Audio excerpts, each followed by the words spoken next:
In 1961, Pablo Casals, one of the music world's greatest cellists, was guest of honor at a concert of 400 Suzuki children at Tokyo's Bunkyo Hall.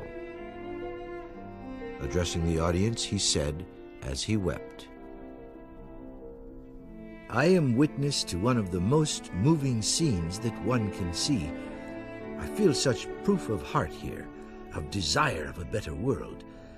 How wonderful to see grown-up people think of the smallest like these, to teach them to begin life with noble feelings, with noble deeds.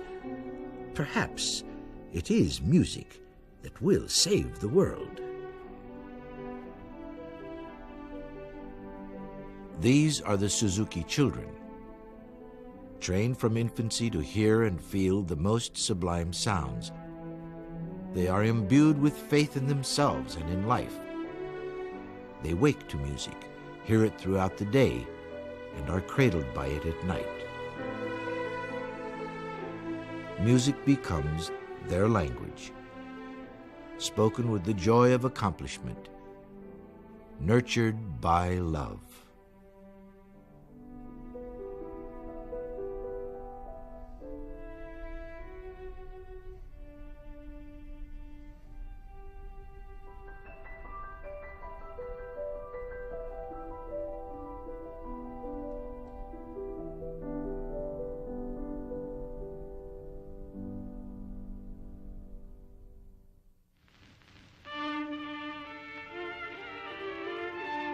In 1929, at age 31, while playing with his Suzuki Quartet, Shinichi Suzuki thought of something so obvious no one gave it a second thought. Infants of every nationality utter the same sounds, yet in a few years, each masters the intricacies of the mother tongue. This revelation led Suzuki to explore the potential of environment. In the beginning, his first students shared one tiny violin. Today, Dr. Suzuki's teaching methods have indelibly touched hundreds of thousands of families throughout the world. Well, in 1958, I went to an American String Teachers Association meeting at Oberlin. And following the meeting, one of the teachers at Oberlin brought in a Japanese pre-ministerial student who was there, and he said, "This young man has a film from Japan which he'd like to show. Would you like to see it?" So three of us, Clifford Cook, Robert Klotman, and I, looked at this film, which showed about 750 Japanese children playing the Bach double concerto together. And as an old veteran string teacher, I was quite skeptical, and I asked him many questions about it. And he said, "Well, if you believe these children aren't doing what they seem to on the film, why don't you go to Japan and find out, because no American teacher has been there so far." So in 1959, I took a trip to Japan. I guess one tends to remember first experiences, but when I got off the plane at Haneda Airport and drove into Yokohama, I was greeted at the door by about 275 children playing the Vivaldi G minor concerto. And of course, I have to say, the tears just came to my eyes. I mean, I couldn't believe the sound I was hearing. And I was used to teaching violin and hearing the somewhat scrubby sounds of beginning mixed string classes in this country, and that sound was unforgettable. Suzuki spent many years developing his theories on talent education. He describes his method as a fledgling nightingale is taken from the nest of wild birds and placed in the company of a master bird. He listens to the warbling of the master bird, and within a month, he is singing just as beautifully. So it is with children.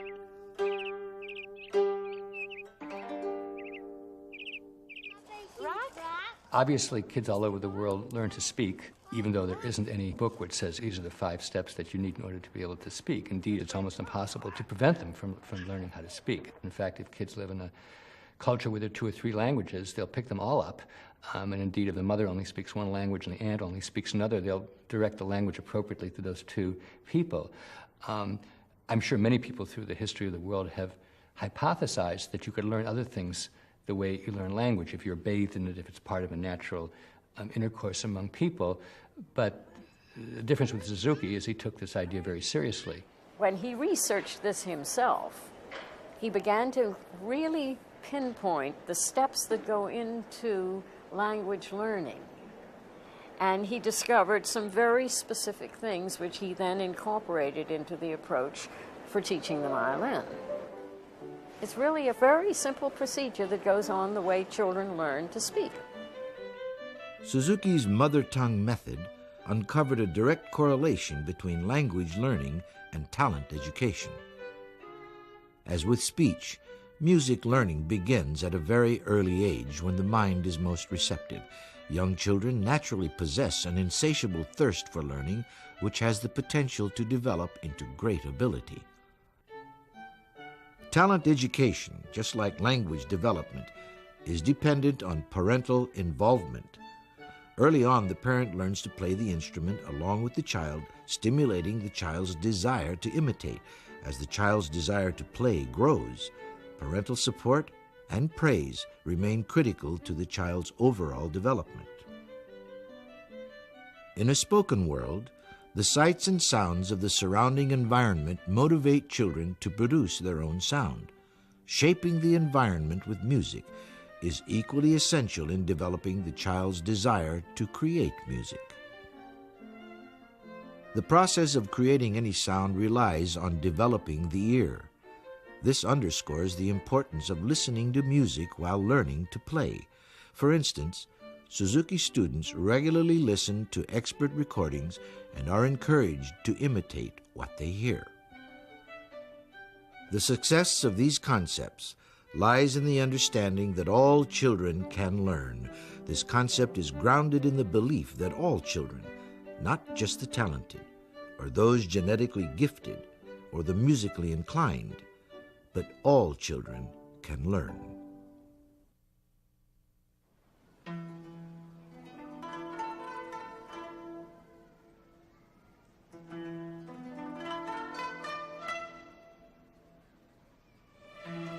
In 1853, Japan's 250 years of isolation was shattered by American warships in Tokyo Bay. Under the orders of U.S. President Millard Fillmore, Commodore Matthew Perry forcibly opened Japan's doors to worldwide navigation and trade, closing the era of Japan's feudal social and political system forever. In 1868, a new leadership emerged under the young Emperor Meiji. This period, known as the Meiji Restoration, was the beginning of the modernization of Japan.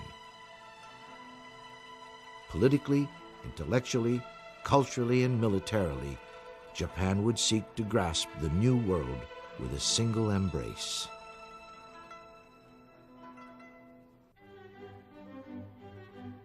Art was to become one of the most compelling and exciting imports to Japan.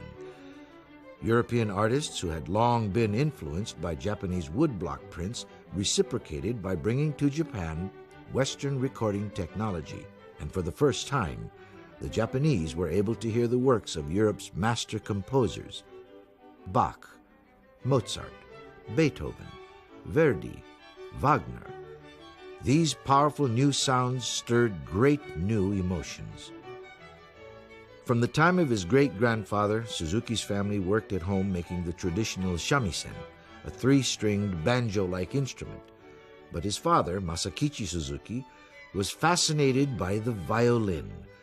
One day he borrowed a violin overnight and made drawings of it. And in 1888, he made his first violin. And from that beginning, he was to build the largest violin factory in Japan. Shinichi Suzuki was born in 1898 in Nagoya, Japan, and as a boy, he viewed the violin factory as just another playground. Suzuki tells the story about he and his brothers who used the violins as bats for playing ball. And that was the first time he realized that there was any importance to the instrument. And so when Suzuki first heard a violin, he heard a recording of Misha Elman, which so thrilled him that he had to go out to the factory and get a violin and try it. In his book, Nurtured by Love, Suzuki writes, "The first record I bought was Schubert's Ave Maria, played by Misha Elman. The sweetness of Elman's violin was like something in a dream. I was enthralled. My soul was moved. I brought a violin home from the factory and tried to imitate Elman. I had no score. I simply moved the bow, trying to play what I heard. I did this day after day. And finally, with great perseverance, I learned to play.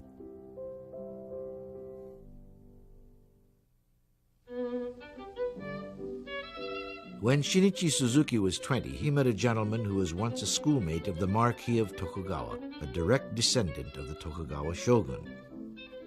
Suzuki was invited to join the Marquis's biological research team. He took along his violin, and together with renowned pianist Nobu Koda, they gave evening concerts for the Marquis and his research team. The Marquis invited Suzuki on a year-long tour of the world. Then fate handed him the opportunity to fulfill his most ardent wish, to study the violin in Germany. Barely turned just 22, Suzuki's life was about to make a sudden and dramatic turn.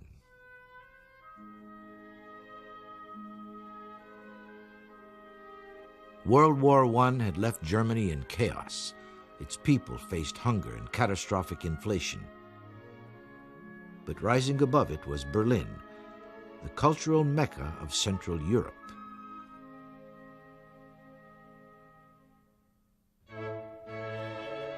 Music was one of the crowning glories of 1920s Berlin. There were 3 opera houses plus the Berlin Philharmonic. Among older musicians like Busoni, there were emerging young stars: Fritz Kreisler, Rudolf Serkin, Bruno Walter, Otto Klemperer, Arthur Schnabel, and Alban Berg. While in Berlin, Suzuki went to concerts virtually every day. He once wrote, "I went to hear everybody from famous performers to young artists, looking for someone of whom I could say, 'This is the man I want for a teacher.'" Just as he was at the point of moving on to Vienna, he attended the Klingler Quartet concert at the Sing Academy. In Karl Klingler, a student of the great German violinist Joseph Joachim, Suzuki found the spirituality he was looking for. "I heard the Klingler Quartet play Mozart, and something very strange happened to me. I seemed to be drawn into Mozart's spirit. I was not conscious of anything, not even my own being. Sublime, ecstatic joy had taken over my spirit. Through sound, I had gone beyond the limits of my physical being. Without introduction, and in English, I hadn't yet learned German, I wrote Klingler a note. 'Please, take me as your pupil.'"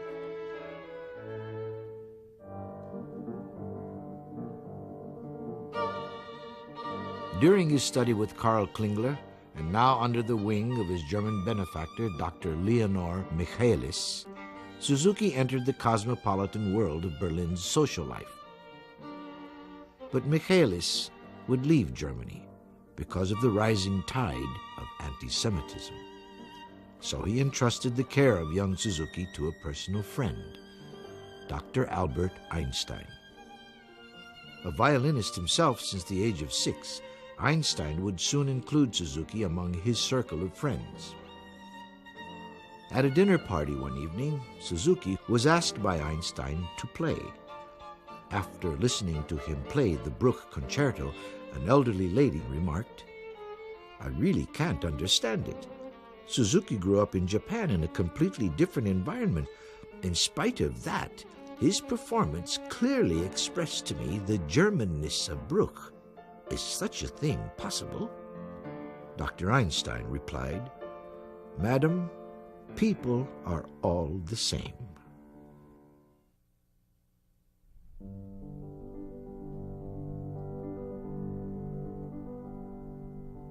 On another occasion, a piano recital, Suzuki met Waltraud Prange, a beautiful 17-year-old Fraulein from a prominent musical family. In one of these home concerts we met. He was invited, I was invited, and Suzuki was there. And then he said, "Could he take me home?" And I thought, well, yes. So then he took me home and he said he wants to meet my family. And I told him, well, my father is deceased, but he is welcome to meet my mother, brother, and sister. And so he came the very next day. And then he came very, very open, you see.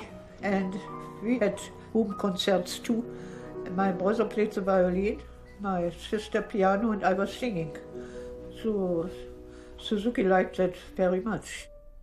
During their courtship, Waltraud and Shinichi went to concerts together almost every night and were serenaded by some of the world's greatest musicians.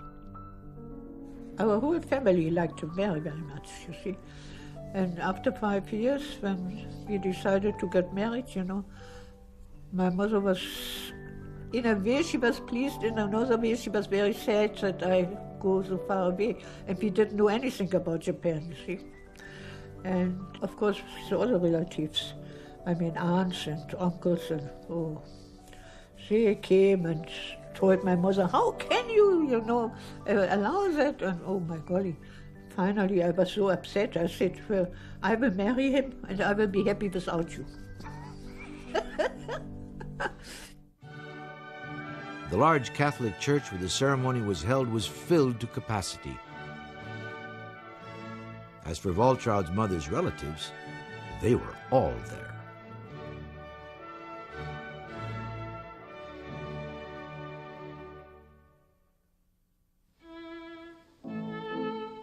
Only 4 months after the wedding, a cable arrived asking the newlyweds to return to Japan.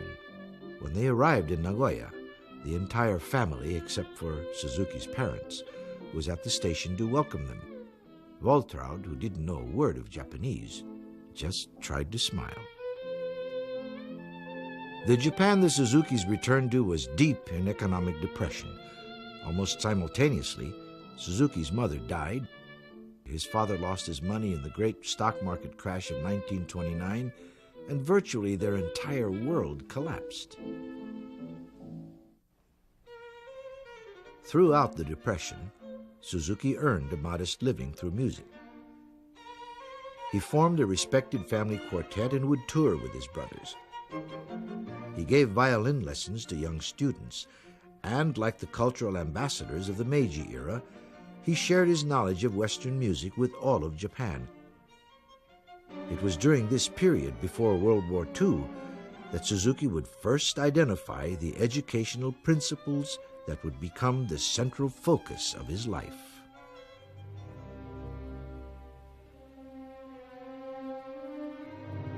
The now worldwide depression shattered Japan's fragile democratic institutions, and by 1931 convinced that prosperity depended on controlling the resources and markets of China and Southeast Asia, Japan's military leaders would seize Manchuria, ravage Shanghai, and would covet the world. The only remaining obstacle to Japan's drive for control over all of Asia was the United States.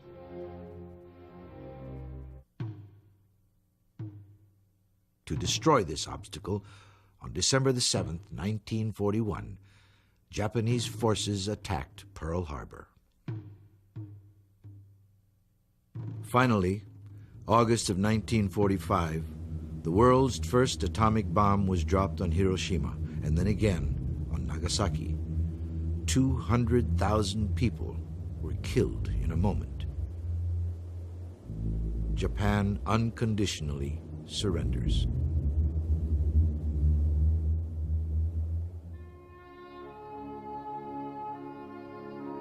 Rubble, twisted metal punctuated the desolate urban landscape of post-war Japan. But with quiet determination, and of all things, aided by her enemy, the United States, the Japanese people began the seemingly impossible task of rebuilding. The war was over, but not the problems. Suzuki had become ill from poor nutrition during the war, and he went to Matsumoto, a remote mountain village, to recuperate while Waltraud moved to Yokohama to work at the American Red Cross. In Matsumoto, Suzuki was offered a place to start a music school. But he declared, I am not interested in doing repair work on people who can play already. What I want to try is infant education. I want to teach small children not to turn out geniuses, but through violin playing to extend the child's ability.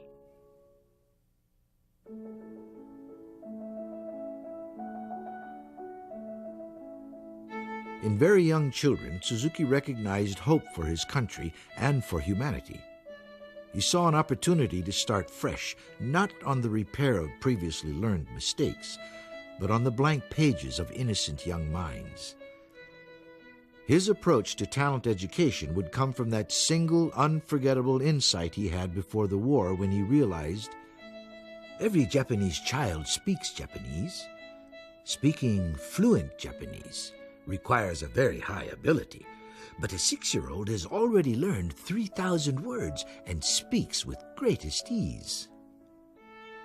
In that moment, Suzuki realized that born within every child was an extraordinary capacity to learn a universe of knowledge, language, mathematics, music. If he could find a way to unlock their potential, he could bring to all children a way to help them fulfill that potential. Suzuki exclaimed, "What a wonderful discovery it was for me that day! My study of man and talent, as well as my quest for the mother tongue approach to music, began."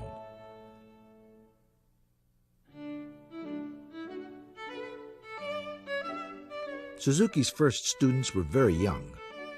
In 1934, his little pupils gave their first public performance. 4-year-old Koji Toyoda played Dvorak's Humoresque to an amazed audience. The media focused on the exceptional virtuosity of these young pupils with headlines like, "Genius is revealed." Suzuki felt that missed the point. He said, "All children can learn. In our school, they are accepted on their willingness to participate. We have no entrance exams." During the war, music studies were interrupted. Koji Toyoda and his family left Tokyo to escape the bombing, but when the war was over, Suzuki learned that Koji's parents had been killed. Going to great lengths to find the boy, the Suzukis took Koji, now a teenager, home and made him a part of their family. That's a very difficult time with war. I lost my father and I lost the contact in this period. And Dr. Suzuki asked whole Japan to look after me. And somebody had heard that and informed me about that.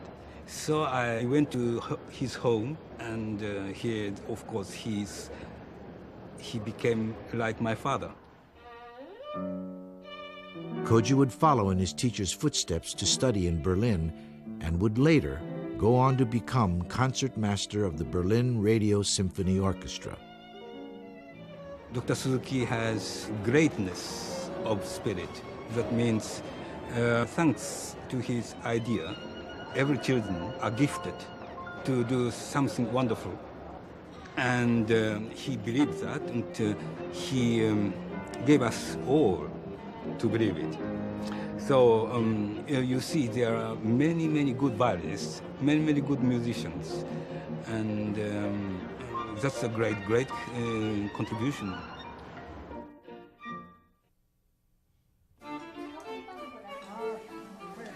Waltraud has been with Shinichi through sickness and health and through many painful separations during the war, and he remains to this day her ideal.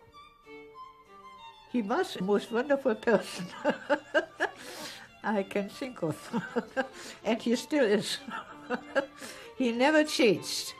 And this is, you know, I went through 2 wars, through world wars, and I have seen people change so much. I mean, you think, oh, that's a very nice person.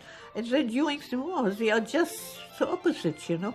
But Suzuki never changed. He was and is a wonderful person. During the early years of the talent education movement, Waltraud Suzuki acted as her husband's secretary and personal assistant. She was among the first to envision the impact the Suzuki method would have worldwide. It was through her insistence that John Kendall, the first American to visit Suzuki, was invited to journey to Japan to witness the Suzuki method firsthand. I always came on Saturday, Sunday, and then I found a stack of letters here, unopened, you see. And I see all from the same person, from Professor Kendall. And I said, what's all this? So Suzuki said, oh, I read only one letter, and he wants to come. I said, now, and? Did you answer? He said, no. So I opened all the letters, you see, and always, why don't I ever get an answer? Is it possible to come? And I said, my God. So I said, what do you think? He wants to come. He says, all right, then he can come. So I wrote, you are welcome to come. And he came. Then Professor Kendall, he was so amazed, He said, I don't think the American mothers will do that. I said, I think they will, because every mother wants the best for her child. So why don't you first try it and then say something? Following his return trip from Japan in 1959, Kendall wrote a paper on talent education in the Bach and Presser Foundation report. In the report, Kendall said,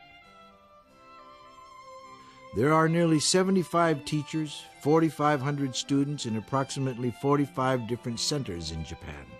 Probably 8,000 students who have studied or who are presently studying have been part of the talent education movement. The primary purpose of talent education is not to train artists, but to give all children the opportunity to develop the amazing potential which is illustrated in their ability to learn their mother tongue. In 1964, Suzuki made his first visit to the United States. A concert tour was organized to bring 10 young students to America. The children were chosen not for their virtuosity, but for their availability. I was a professor of music at the University of Tennessee, and I picked up the international musician, and I saw this picture of the great crowd of Japanese boys and girls, small ones, playing the Bach double concerto, and I thought, I wonder what that sounded like, but that sounded horrible. So I went to the 1964 Music Educators Conference, in which they had invited Suzuki to bring 10 children over to perform. And then when those children played, I just said, we've got to find out all that we can about this. He had a little 7-year-old, for instance, get up and play Veracini Sonata, and I happened to be playing the Veracini Sonata myself on recitals that year, and I listened in amazement, thinking she's playing that almost as well as I am, and she's 7 years old, and I haven't a child I've ever taught who could do this. Their tone was so magnificent. A great lump came in my throat because it was so, even to think about it, it sort of gives one a chills, because there just never had been anything like that. If it hadn't been for Dr. Suzuki, I never would have had the opportunity of seeing what wonderful things children can do. The bow flies away, the mother picks it up. This was how Suzuki described the essence of early talent education. All children whose families were willing to invest their time and effort in a better future for them could be educated to have a noble mind and splendid ability. I think one of the most important things that he has done up to this point is give us the insight that every child can learn. So many times we say that, that child, well, they have a problem, they can't do this, but every child can, and he's proven it with children who are handicapped, with unbelievable handicaps. Suzuki found proof of his beliefs in a 6-year-old girl who had suffered from infantile paralysis. She couldn't hold the bow for very long before her right arm and hand would twitch violently and the bow would fly out of her hand. The bow flies away. The mother picks it up. Within 6 months, through the infinite patience of the mother and the teacher, The child was able to play Twinkle, Twinkle, Little Star all the way through, and as she gained control of her right side, gradually she could move normally.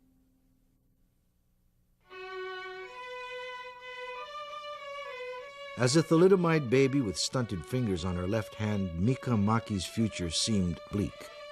At just 2.5 years old, her life was already burdened by the stigma Japanese society had placed on her unfortunate disability.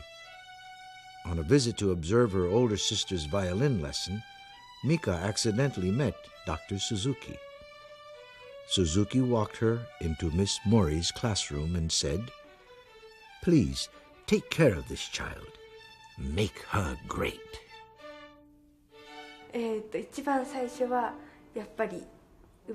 Of course, in the beginning it was hard since I was not able to use my arm from the time I was born. I couldn't even hold a bowl of rice or a can of juice. I didn't have any strength in my hand, so of course I couldn't hold the bow.